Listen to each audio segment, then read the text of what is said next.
2025 marks 120 years since Einstein's Annus Mirabilis, his miracle year, in which he published 4 papers which revolutionized physics. In that year, he set out the fundamental interconnectedness of matter and energy. He gave groundbreaking proofs of the existence of atoms and of the quantum nature of light as photons, before finally developing the theory of special relativity. The work from that one year touches on almost every area of study and research in physics here at UCL.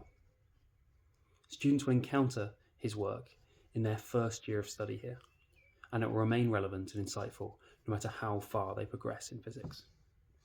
In honour of this, I was lucky enough to talk to 2 leading UCL physicists. One, an expert on quantum physics, that of the very smallest things in our universe, and another on astrophysics, that of the largest, demonstrating the breadth of Einstein's contribution in such a short space of time. Thank you, and I hope you enjoy. My opinion. Yeah, greatest contribution. Okay, but Doesn't have to be a single thing. Let's try. I mean, this is a subject which has been, a path that's been beaten so often and repeatedly over this more than 100 years. But surely, in my opinion, there's a subtlety to the greatest contribution in a way, and to me, it's still the 1905 special relativity paper, without any doubt. It's really hard to say, right? Because he just did so much. Probably, though, it would be the theory of general relativity. I mean, I don't really know why I'm saying probably. Like, the theory of general relativity did absolutely revolutionize our understanding of essentially how both space and time work. What's really transformative about that is that it moves from the physics of the 19th century to a new type of physics based on operational principles. I read somewhere, and I couldn't exactly tell you the source, someone, I think in the 70s, saying that if Einstein hadn't come up with the theory of special relativity within about 5 years, somebody else would have done. But if he hadn't come up with general relativity, we could still be waiting for it now. It was an absolute step change, a conceptual leap in our understanding of the universe. How is it relevant to current cutting-edge research and maybe even your research if it does? Okay, so first of all, the notion of special relativity, which includes the notion of causality spread all around space-time, is so fundamental. And also the notion of Lorentz symmetry, identifying the actual symmetry group of physical laws. And it's so seminal that basically all theories, up to string theory, that are being debated nowadays, they have to confront it. So hence the relevance. And that's why I would say that is the main contribution. And why do you think it was Einstein in particular that could do that?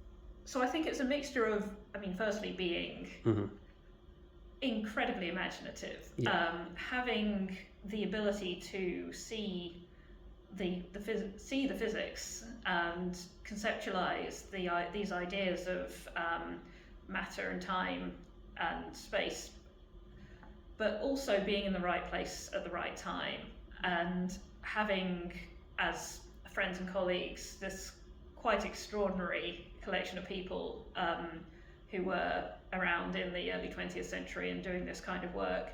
We tend to sort of talk about him being on his own in a patent office, working to all hours on the back of an envelope, but in reality, he wasn't working in isolation. He had both the education and the people around him to take his incredible insights and turn them into mathematical reality.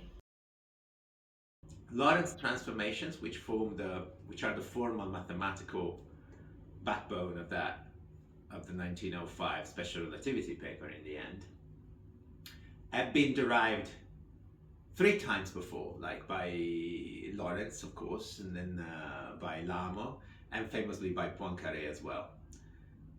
But at variance with Einstein, all 3 of them tried to account for the new transformations by reducing them to manifestation of old mechanical effects, like of old mechanical laws. So there will be some the consequence of some weird interaction between the ether, which is something that will let electromagnetic waves propagate in analogy with what happens with sound, and the electrons or whatever particles were being dealt with.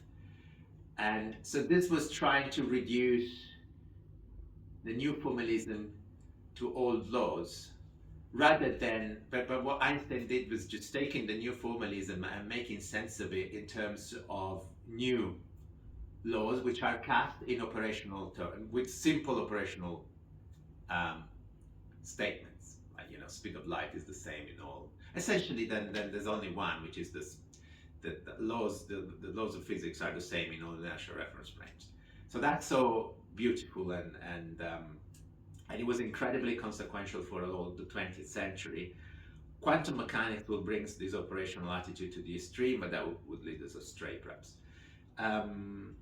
So I think that is the main point. That's the most amazing, transformative part of, in my opinion, of all of Einstein's work, and particularly of the 1905 paper. And when you think that there's no Nobel Prize for that, this should be borne in mind whenever academics complain that they don't get enough recognition.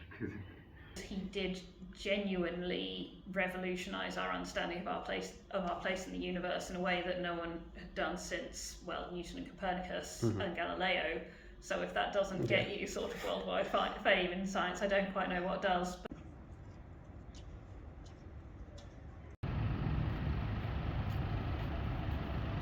Incidentally, I have the whole collection of Einstein's work up there. That was given to me by, I think, my parents when I graduated or something.